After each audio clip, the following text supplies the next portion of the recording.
Hey everyone, this is Felecia, and today we're doing something a little bit different. My daughter Reed and I are going to just have a conversation about investing. She's going to be asking me questions she's always wanted to ask, and who knows where this is going.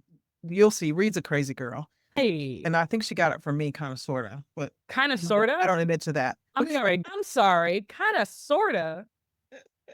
Yes, this is the kind of conversation we're going to be having. What happened to ownership and all those good values you taught me growing up? Hi, Reed. Hi, Mom. How you doing? I'm doing all right. I'm All good. Thanks right. a All lot. right. Thanks for a lot for coming on and Of course. having this conversation with him. We have some talks, but we're like, let's just get something recorded. Let's do it. Let's put it on the record. No, I remember for a bit I got to do some of the editing for this podcast early on, and so now here I am, finally on it. I've made it. Yep. Hey, look, Ma, I made it.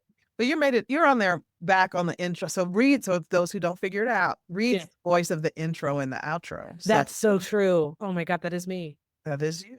You can put a name to the face and a voice to the voice. So I'm here to talk to you. Let's talk investments because so growing up, you have imparted wisdom unto me. You've taken me to various classes. You've gotten me various books. And so we've had some good talks, but I'm glad to finally have this sort of recorded. And I always like asking repeated questions. So these might be questions you've already heard from me, but these are questions that I'm like, other people should know this. I might have different answers today too. You never know. It's true. So I think the one thing, I'll tell you my point of view, and then I'd love to hear your point of view. My point of view is I'm a child, probably having some cereal of some kind, and you come in and you're like, well, we're getting into investing. And I go, what is this? And you're like, we're going to buy a house. People are going to live there. I'm like, so we're moving. And you're like, no, we're not moving. We're buying a house. We're going to be a landlord. And I'm like, these are things that I remember at like the first foray we were getting into investing. Now tell me how much of that is my childhood self making that up? And how did you actually get into investing? And do you remember telling me about it? I don't remember exactly telling you about it. I don't remember even talking about buying our first house. What I remember is us playing Cashflow 101. I remember that part of it and how that was our way of introducing you guys to money and having that conversation around money and buying things to make money and let money work for you and that kind of thing. That's what I remember. I can't say I specifically remember when we talked about buying that first property way back all that time ago, but we could have had that conversation and you could have been sitting there eating cereal.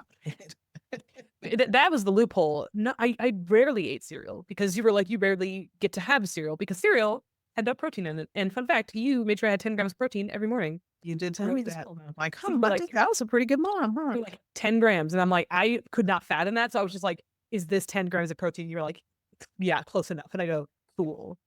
I'm gonna put this in my mouth, knowing me I was late for school. So, you were great home. As soon as you hand me a breakfast burrito and you're like, this is what you're having. And I'm like, score, breakfast burrito. Amazing. Nom. Eggs, salsa, tortilla, whatever else was in it. Amazing. I remember Cashflow. That was I think I remember the first time I played, I had won, which is funny because I feel like a couple times since then, but I remember I didn't win a lot afterwards. And that was interesting. But the big thing that I think always confused me is there was Cashflow the game. And then there's the actual lawyer paperwork that comes with this kind of world. And that's always been a scary bridge for me. How was that bridge for you between game, glossy cards, little pieces, plastic pieces of cheese, and pull out your black pen? We have to sign whatever paperwork, call it. Yeah, I remember, and many of you guys that are listening have heard the story of us buying our first property. And my friend Jamie walked through the property with me, and she kind of challenged me to buy it, and I was scared. Yeah, I mean, signing the paperwork is kind of scary. It's like, okay, this is mine. Now I've got to do it. Now we got to make it work, and now we've got to make it make money.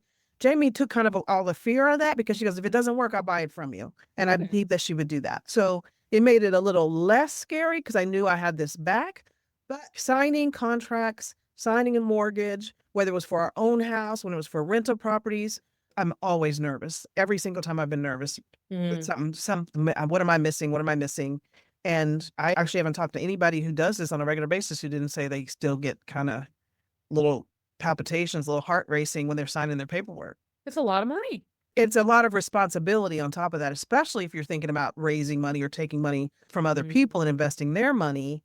Because now you've got their money on the line, your money on the line, your reputation on the line. It's pretty intense. And it's very, very nerve-wracking.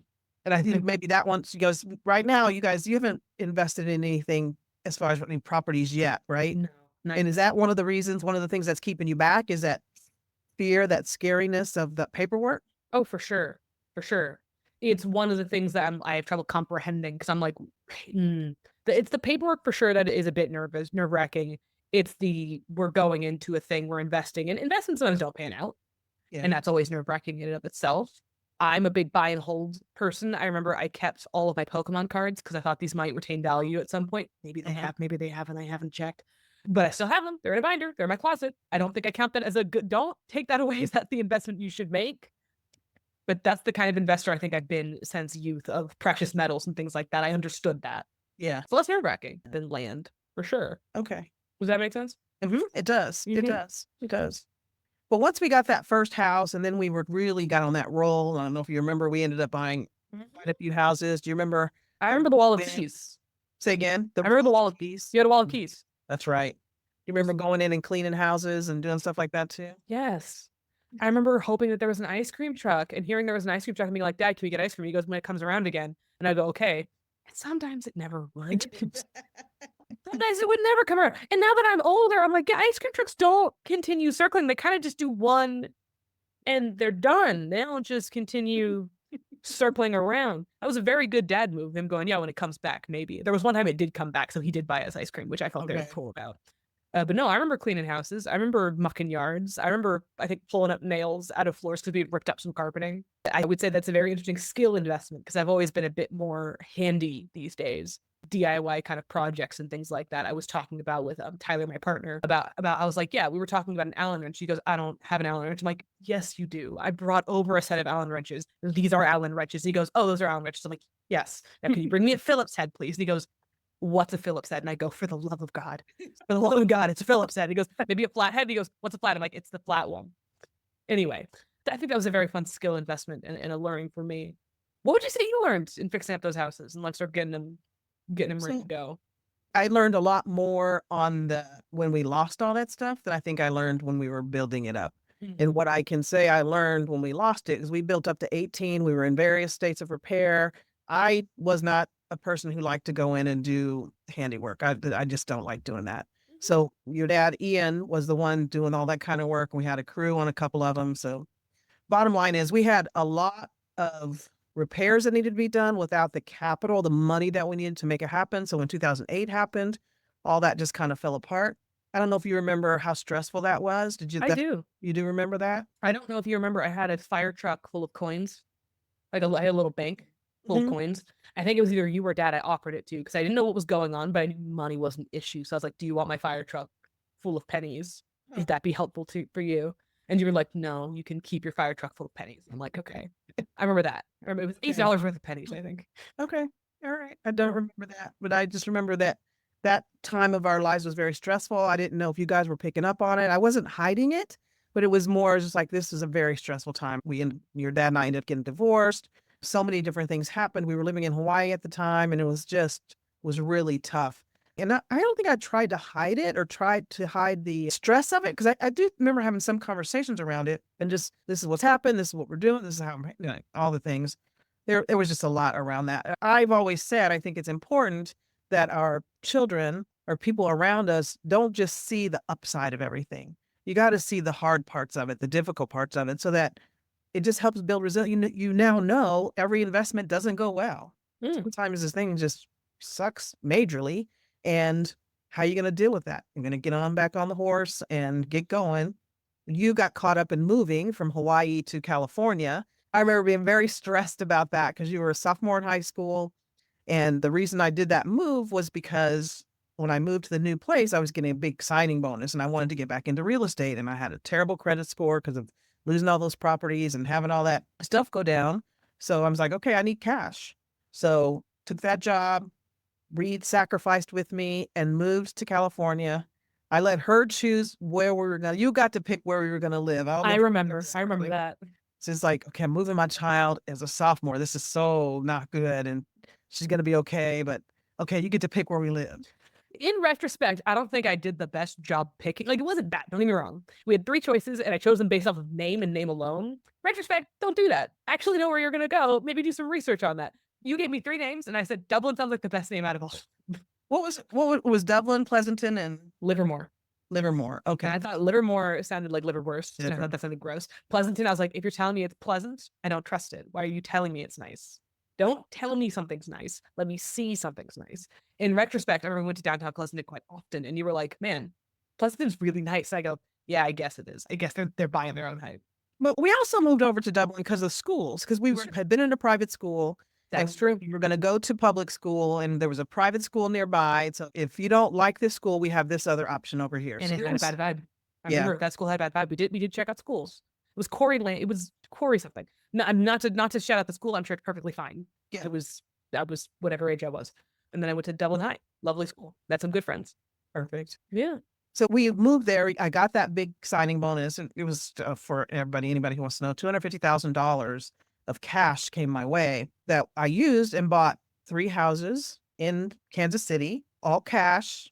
And this was in 2011. It was exactly 2011, actually. So everything was really low, cheap. I think the most expensive thing I bought was 50,000, something like that. We bought 2 cars. Actually, I think I did finance the cars to try to get my credit back up. And Car and I financed a car. I put her name on it so she could start getting Yeah. credit.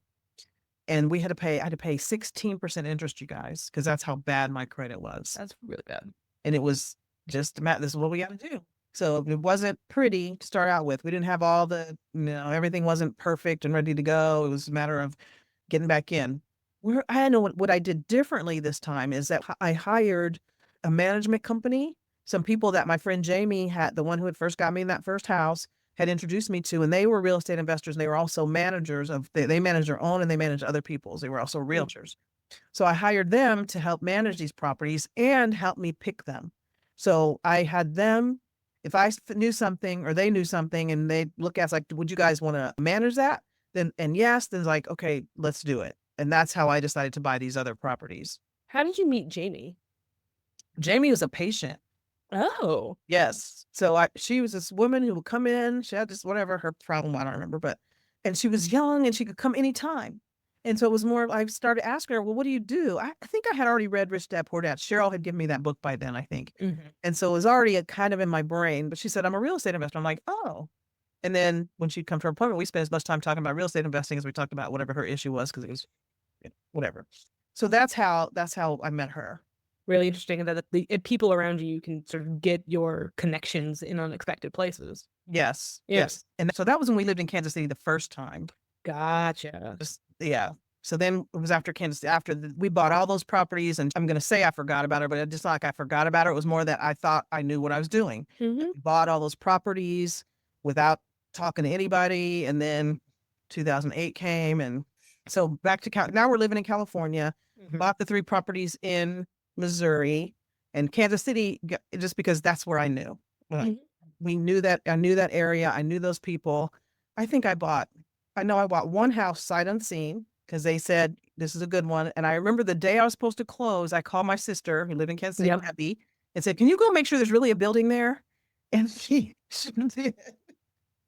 Was she like, yeah, it's a good building, or was she like, the windows are broken, they're stuck on the lawn? No, she and Fred went, and she said, no, it's something here, and it looks like a decent house. It backs onto the school, blah, blah, blah. I mean, it's like, okay. And really, all I want to know is there really a house there? Mm-hmm. Mm-hmm. And the other two I had bought had gone to town and actually seen them, and then trusted Johanna and Fritz, who were the managers, to fix it up, get them fixed up for the cheapest amount possible, a good house for somebody to live in, get them rented. They did all those things. I think they charged 10%. Mm-hmm. So while that sounds crazy, now I bought all these houses with cash.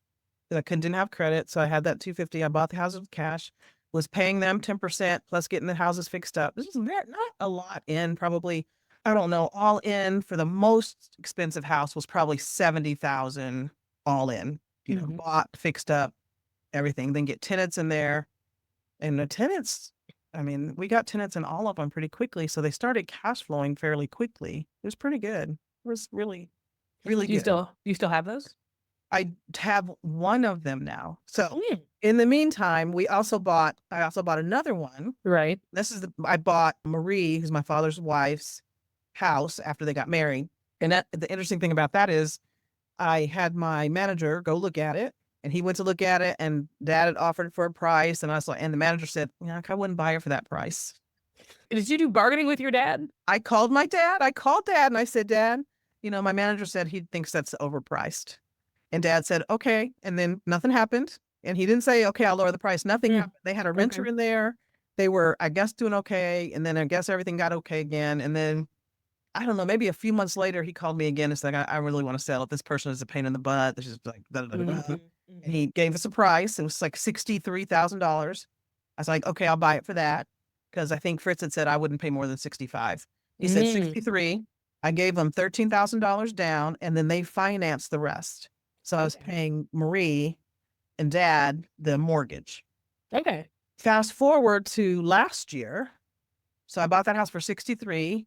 Had renters in it. I had to put a roof on it. There were some trees that had to get cut down. Like there was some expenses there. Last year, I sold that property for $224,000. Way under what I was gonna guess. For some reason I thought 140. But 224. dang.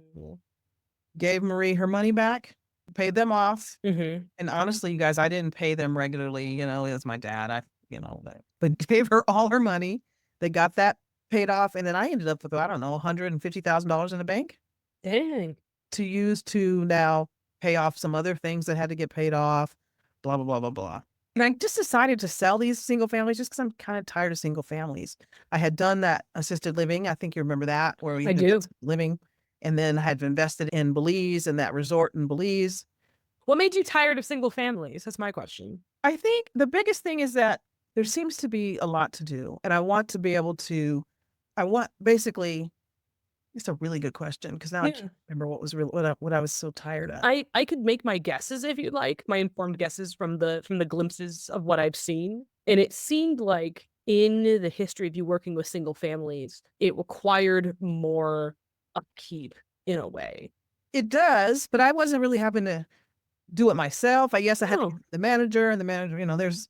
I'd say that counts. You Yeah. had this emotional upkeep. They had to ask what's going on with insert street here, and then you had 5 streets, and you're like, I would love to just have one building or something like that. But at least it seemed like it's a good place to start. And I think that's why people say start here because it's small.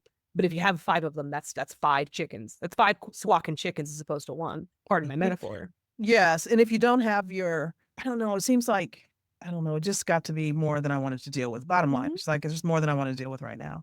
And I can sell them and be able to invest in something that's giving me probably a little better return on investment. Well, actually 100%, because from the profits from the 224 one we sold, I bought into a property in Arizona that's got like a 17% return. And that's way better than these other ones. Now, that is a single family, but it's also rented to an organization, not to individuals. And that organization is taking care of it. So that's our sober living house, and I'm looking to do a little bit more of that. Back to the selling. Also sold 2 other ones. So the one earlier in the year, closed that in August, closed on the other property in December. And on that one I think we bought for 60 something, sold for 80 something. That one wasn't such a great big home run. Right. Then the most recent one I sold in January. And you guys, just to let you know, these were all at the end of the year. And so there's going to be capital gains I have to pay taxes on. So I negotiated with the third property to close after the first of the year, just for the tax reasons, to be able to figure out that money. So, and that one I bought for like 45, had 60 in, and sold for 130. It's pretty nice. Actually, no, that's wrong. I sold it for 170. I had about 60 into it. Yeah, sold it for 170. And I had pulled equity out of that property, and that was with my friend Chen. She had loaned money on that property that let me be able to invest in some other things. And so that gave me 170. Basically, it was like 155. And then I paid her back all her money, ended up with close to $100,000 in the bank on that one, that we're still working on where we're gonna move that money to. I mean, single family houses, yes, if you buy right, they're going to appreciate, you're going to make money on them. You hold them for a while, you make money as they go along, you deal with what you got to deal with. And when you're ready to sell them, you sell them when you're in a market that you're going to make money on. So that's the thing about that. Right. Compared to, I'm sorry, go ahead. You continue. Mine's an offshoot question. So please continue with the onshoot. I was going to say, no, this was going off too. I was going to say, compared to when you buy into syndications or you're buying into apartment complex, you're going to put a bunch of money together with a bunch of people. There's usually a plan on selling it. There's we're going to sell this in 5 years kind of thing. Mhm. I didn't have that with my single families. It was like, I'll sell them one day. We'll figure that out. And it just came to right now is the time to sell them. And I think that works. Now, a question I had, you had said a bunch of numbers before. Now, as someone who sometimes has trouble with a bunch of numbers, how do you keep it all straight and a easy thing to understand when it comes to number wise and how much a house is, how much you have to spend, how much you're going to get, what the turnover is, especially when you're dealing with multiple investments? So let me just tell you, I'm going perfect. I hate the numbers part of it. I really do. You sounded like you know what you were talking about. I was like, that's really impressive. Me, I'm I really do hate the numbers. And so on most of the deals that I go into, especially a bigger deal that like this property in Arizona, I have a person on the team who loves the spreadsheets and the numbers. We bless them. Bless them. Exactly. Bless Exactly. your spreadsheet people. And you put it together and explain it to me. That's like, I got it. It makes perfect sense. I just can't put them together and it just irritates me. But for some back of the napkin kind of math, if you're looking at a house that you're going to buy and you're going to rent it, you want to make sure that you can rent it for at least 1% of whatever your purchase price is. That's just back of the math. So it sounds like you have some equations you keep in mind for what you need and what you're looking for. Some rule of thumb kind of thing, right? When it comes to single families, yes. Okay. Even when it comes to bigger deals, you want to, it's like, I want at least this amount of return and I need my money out there. There's things to have in your mind. How long is your money going to be out there working for you? How many friends do you want to bring back with you? And I mean, that's the best scenario. My money's going to be out there for 5 years. It's going to bring back, 20 more friends. Let's just make it easy. 20 more friends and that'll be good. When you say friends, does it mean dollars? Or you like your $1 brings back $20 friends? Correct. Yes. Yes. That sounds like a freaking Fall Out Boy song. $1 bringing back $20 friends. You don't listen to Fall Out Boy. I don't listen to Fall Out Boy, but you know a few of their songs. If I were to play them, we won't now, but I'm just gonna say you know it. okay. But back to the matter at hand here. So we're talking numbers, we're talking investment, we're talking shifting out of single family homes to where? Okay. So even before, I had bought all the single families and then took the foray into syndication when we bought that assisted living home, fixed that up, ran that, had investors in that. That was really hard. So I had 2 partners. We had a small business association loan on it. It was like a $1.4 million project altogether.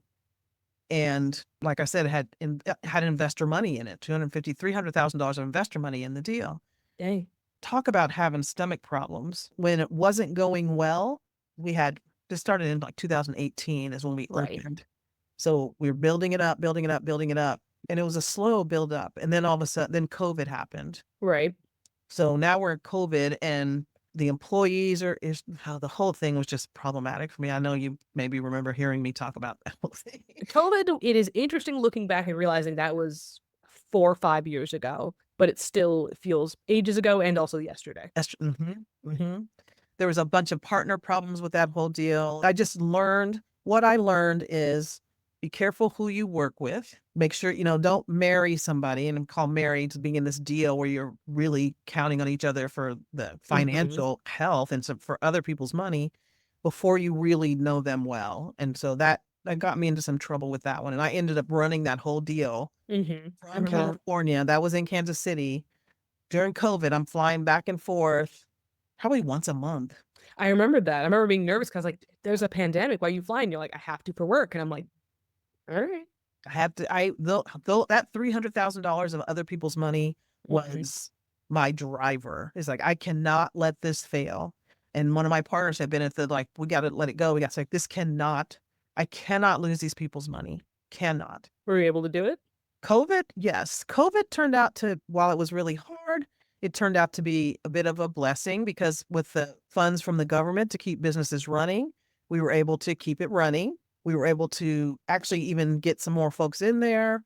We were able to get some investors paid some money in that amount of time. And then at the end, when it was like, okay, this is not where I can anymore. This is so much. I had put so much money in of my own. I had just been talking to so many people and I met a couple who actually wanted to run an assisted living home, but they didn't have the money to buy property. Okay. So we let them rent our property. That was the best thing. They rented for 2 years. Covered the mortgage, took care of everything in the place. It wasn't like renting, like a single family house. Yeah. Contract was they took care of everything. Oh, that's a pretty sweet deal. It was in real estate, it's like a triple net. So the person who's renting is paying the rent. They're paying all the utilities, of course. They're paying all the maintenance. They're taking care of the whole thing. Now, if the roof had fallen in, we would have to take care of the roof. But because it was all the little stuff that goes on in properties, toilets getting clogged up, all that kind of stuff, that was none. don't call me. I would be shocked if you were still called about a clogged toilet, because I feel like you'd move past that very quickly. Somebody better not call me about a clogged toilet. That's why we have managers. Like, I would lose it. The day you hop on a plane to go deal with the clogged toilet is the day I go, what? Mom, dementia? Dementia, Mom? It doesn't go that far. You know how to buy a plane ticket, get on a plane and go, but I'd be like, I think you have some warps. What's going on? What else is happening? What's this drive? What do you need? Is there an actual... This is when I'd start thinking there's like a national treasure situation where I'm like, clearly it's not just a toilet. She's in something. Something's happening. What is that?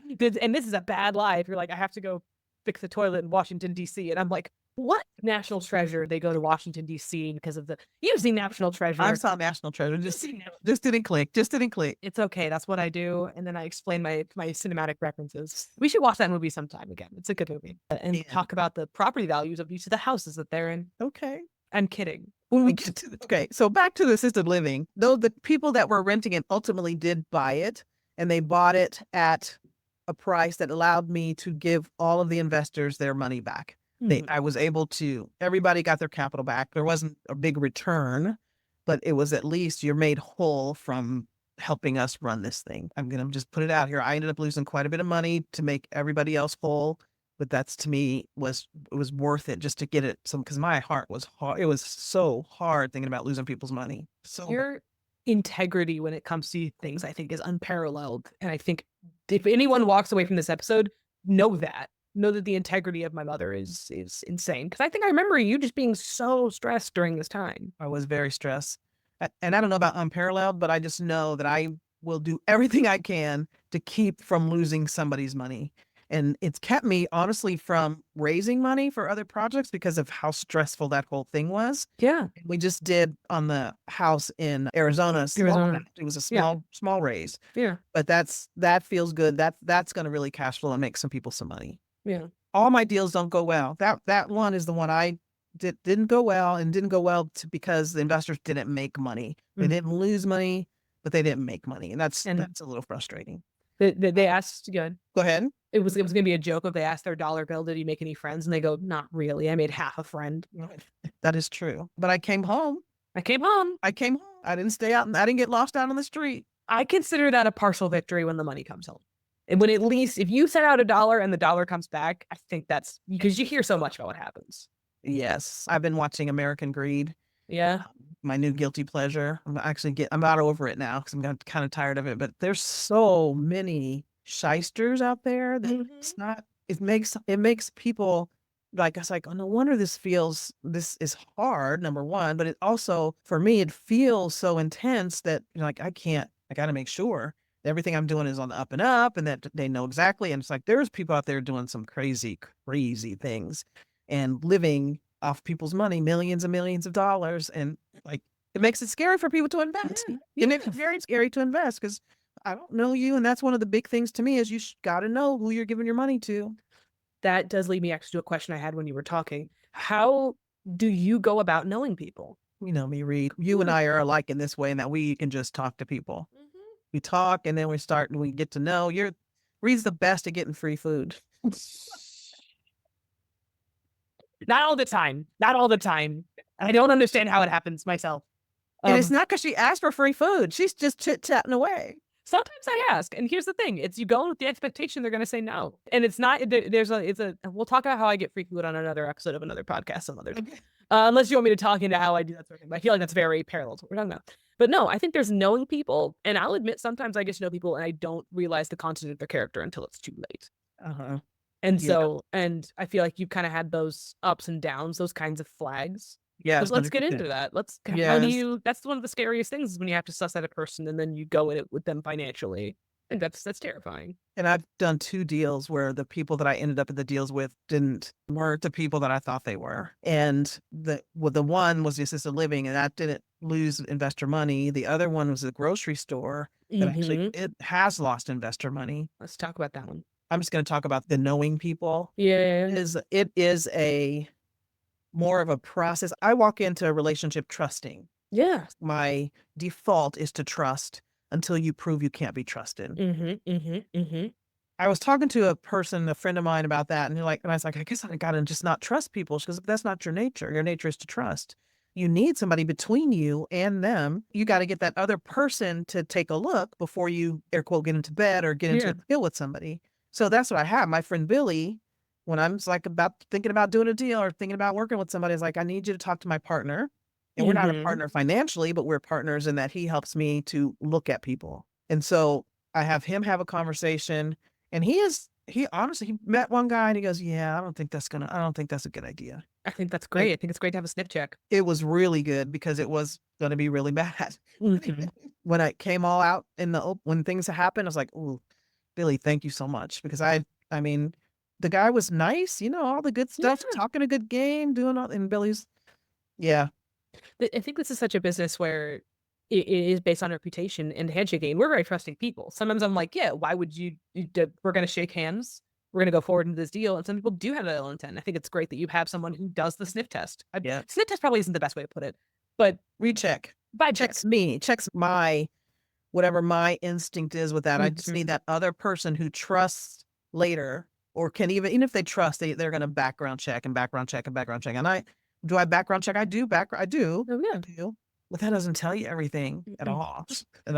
You gotta, it's never bad to have a second vibe check. It's never bad, I think.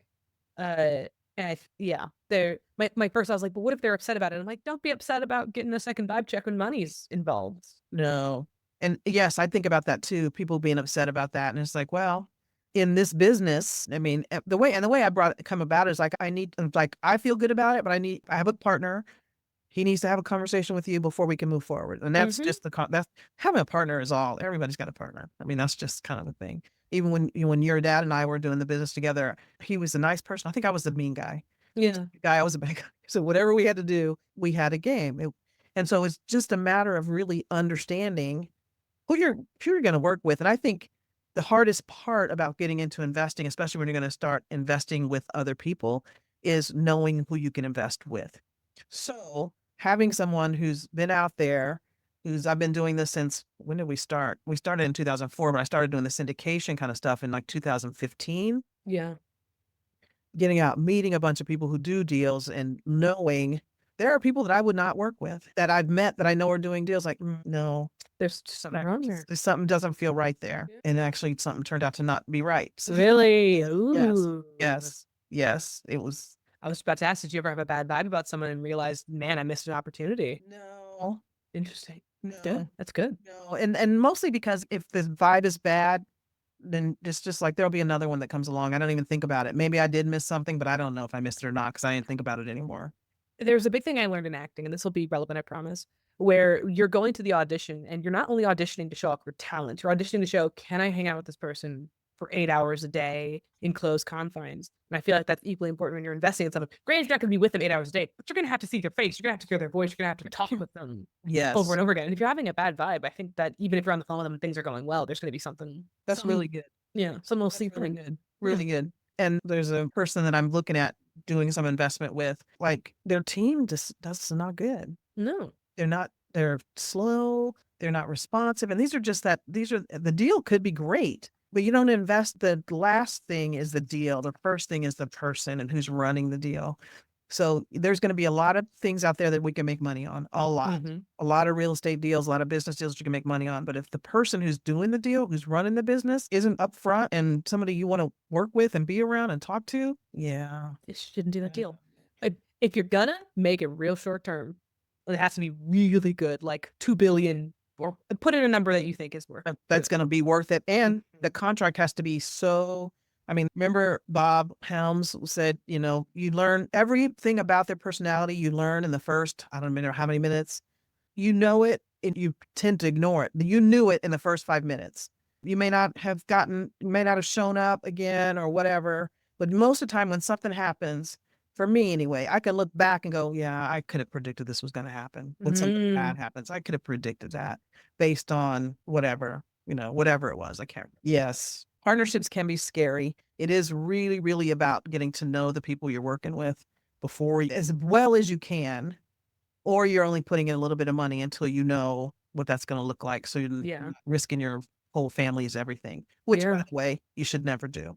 Yeah. No. No matter what you risk what you can afford to lose. And I know there's so many people out there and saying, I can't afford to lose anything. Don't Then don't invest. invest. I think you should really look at that because we all have this whole scarcity. Many of us have a scarcity about money. There's never going to be enough. I'm not going to have enough. And what I always say is you can always make more money. There's money everywhere and you can always make more. So take something that you can, it's like, okay, if I lose it, it's going to be painful. $10,000. If I lose it, it's going to be painful, but it won't change my life. Right. Right. And it's not going to change my life just because I invested it either. That's not going to be the life-changing investment, but it's what I can do now mentally. And that's where I'm going to start. It's like, that one does well. It's like, okay, here's this $10,000 back. And it came back with another 10,000. That's pretty good. Okay. You can take your 10,000 off the table and now just play with the 10,000 you had. See, that's what I get excited about. But then I always get nervous I'm going to lose that first 10,000. The second 10,000? Oh, no, the first 10,000. I think I too fall into that scarcity mindset because I'm like, what if I've gotten older now, so it's a little different. When I was walking, I used to walk dogs. And I remember thinking like, man, I hope I don't break my leg because my medical insurance is not there. So I'm glad I have this wad of money, not shoved in my mattress, but for lack of a better term, shoved under my mattress for later. And it's very interesting just thinking about all that. So Yeah. what's your fear of investing? I think it is losing the money that I have because I think I understand that scarcity mindset because I have a job and it pays, that is reliable money coming in. I put in the time, I get the money. But then for some reason, because life feels so chaotic, there's that moment of, but what if something happens? So that money is no longer coming in. Shouldn't I have this giant acorn here with myself for now? Which I know if it's sitting, it's not working. It's not doing anything for me. The value of the dollar changes so much, so often. Yes. So it's a very interesting struggle within myself. Have you ever kind of had that? Yes. And the value of the dollar is not going up. Yeah. So your money's sitting in your bank, you're losing every day it's sitting there. But I do have I get that scarcity thing happens to me too. I have to talk myself out of that because I can go on down that rabbit hole of what am I going to do? I don't have this, and that. It's like, and I go look at all the bank accounts. I have too many bank accounts, first of all, but if I go look at it, it's like, Felecia, there's plenty here. There's plenty. And you can work. There are things you can do. And there's investments. And to me, money is really about creativity. And you can always figure out where to get it from. You can. You really can. And I mean, you're very creative. Thank you. Okay, guys. So I don't know if you know this, but Reed graduated from college in 3 years. That happened. Yeah. And she was trying to decide if she was going to go ahead and graduate or keep going. And we had a conversation. I said, okay, if you go ahead and graduate, I will continue to pay you. I think I paid half your tuition, half the amount of your tuition for the next year. I'll tell you this much. I don't think I remember you saying numbers. I think you're like, I will continue to support you, but please continue actually. Cause maybe you gave me these numbers and I forgot. Okay. It was like, I think I was paying like 5,000 or something a month for your college. And I knew it's like, okay, I can save money if she quits, but yes, I can still support. I gave you half of that every month because you graduated early. You still had some other classes to take. You had something to do. I had one final semester with 2 classes. And so that was like an additional 3 months of school. And I don't know if it was about a year. And after that year, you said, I don't need you anymore, Mom. You make it sound so much more dramatic. I'll tell you this much. I'll tell you from my perspective of it all. It was very interesting having your money come in. And I'll be honest, there were times where I was lazy. I didn't get to work. I'm like, I have this money coming in. I can lay on my bed. I can do Netflix or whatever.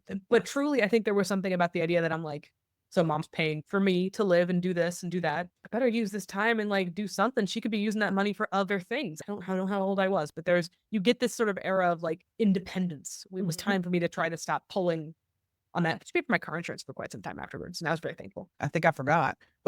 Hey, whoops, oops, oopsie. That's okay. That car got totaled, so then we had new insurance, and it was fine. No, I think you put it very well in the sense of time, because you had said, at least this is what I remember. I can support you if you graduate early. I know this now. In a year, things change. So I don't know what I'll be able to help you out with if you graduate a year later. And I think that was the big thing that sort of solidified for me going, okay, I think it'd be best if I graduated early because I'm going to get the support post-college. I hadn't really been doing internships or anything like that because I was just enjoying my time as a scholar. Yeah. And it just seemed like a good move to do time-wise. To finish, to go ahead and graduate. I don't know if you remember when you were in high school and you remember you got hit by a car. I do. And it wasn't Listen, like to explain to everyone, of course, like, oh my God, I was riding my bike. They were pulling out of a KFC and they didn't stop, but they were doing that slow pull. And I was like, oh, I'm under a car now and I'm being kind of pinned under it. This is bad. And then he backed up because he noticed that bike was broken. But please continue. And so, but even with that, you were at this, you told me, he's like, no, Mom, I'm 18. I should be able to handle this. You remember that? I think I do. Yeah. And I was like, well, okay. And it was having to talk to the guy and make sure he paid for the stuff and got all the stuff taken care of. You still needed to help me with that. Do you remember that? I do. Yeah. Like, I remember you wanting to do it yourself. And so, I mean, yes, you needed a little back, but you wanted to do it yourself. So that's what I'm saying is that I never was worried that you were going to be that person that just wanted to keep taking the money. That never really occurred to me that was going to be. I don't know if you knew how hard it was for me when you said you didn't need it anymore. That was we never talked about that actually. No, you never told me how hard that was for you. It was hard for me, just because. Well, okay. Taking your money that makes you feel good. Don't need me anymore. Oh no, I think I've always had this thing where I'm like, financially, I understand. I blame Cashflow. Because every time you had a baby, it was a murder on your expenses. It was very expensive. It was very expensive, and I was like, good Lord. This is Cashflow 101, you guys. The game. The game. Yes. And I was like, good Lord, I'm expensive. And so I think there was a level of me that I was excited where I was like, now you have this money to do whatever you want with. You don't have to be paying for my fancy schools. And I remember my husband. Interesting. So you from Cashflow 101. So if you want to haven't played the game, it's like the game of life, only and Monopoly. So it's those two games kind of put together. And one of the roles is that you could have a baby, and that just increases your expenses. So decreases how much money you have at the end of the month. So what you got off of that, number one, is that kids are expensive. They're expensive. Which you translated to yourself as being a kid, and then, oh, I'm expensive. I don't know that every kid doesn't think about that. They might think that kids are expensive, but not translated to themselves. No, I think it's because, I mean, there were a lot of wonderful things that you got for me and helped me get going forward. I remember there was a period of time, this is a tangent. There was a weird period of time when I was in high school, and a lot of my high school classes were doing a very subtle subliminal messaging of don't go to college was a big thing I was getting. And I was like, interesting. Because in my English class, they kept showing us like graduation speeches from various different people. And the teacher would go, did you know that he didn't go to college? And yet here he is giving a talk at a college. And I'm like, that's crazy. And I don't know if you remember this. I was like, Mom, I'm thinking about not going to college. I don't know. It's expensive. And you're like, then don't go. And I'm like, but I do kind of want to go. And you're like, then go. Oh my God. And I'm like, okay, I'd like to go. It's just really expensive. And you're like, it's fine. And I'm like, okay. So I think that's kind of been, I think that scarcity mindset has been with me for some time when it comes to money. And I remember having a little bit of pride in the fact that I'm like, well, now you have this money to do it. You don't have to support your two children as much anymore. I say as much because I definitely still get support from my mother in many different ways. I call you and I'm crying about something or other, being like, everything's hard. And you're like, everything is hard. I understand. And that's always very helpful. So you guys, this is like more adult kind of support conversations.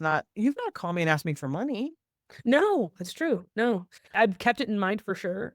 Because sometimes you have the disaster thinking of like, what if I lose my job and I'm homeless? And I'm like, well, you won't be home. There are so many other things that we can do before being homeless. Yes. Yeah. And I know you're there to support me.